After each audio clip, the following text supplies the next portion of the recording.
So I find it odd that we've heard nothing of what has been a well-publicised, high-profile, peaceful protest being violently suppressed and dispersed by armed government forces.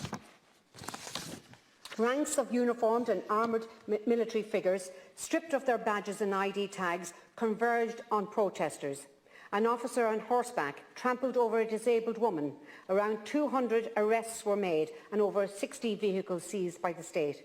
It sounds like something you'd see from Russia, or actions which we'd condemn in Hungary or Poland, but instead it is happening in the supposedly liberal democracy of Canada, and so no condemnation has been forthcoming. In order to legally permit this level of force, Prime Minister Trudeau invoked the Emergency Act of 1988, the first time this act has ever been used since it replaced the War Measure Act of 1914.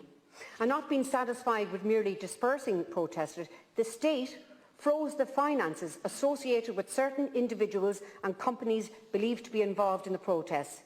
These are people who committed no crime, who has been not convicted lawfully in court, and who the government decided to punish anyway, because they might have been connected with a protest which was inconvenient to the government.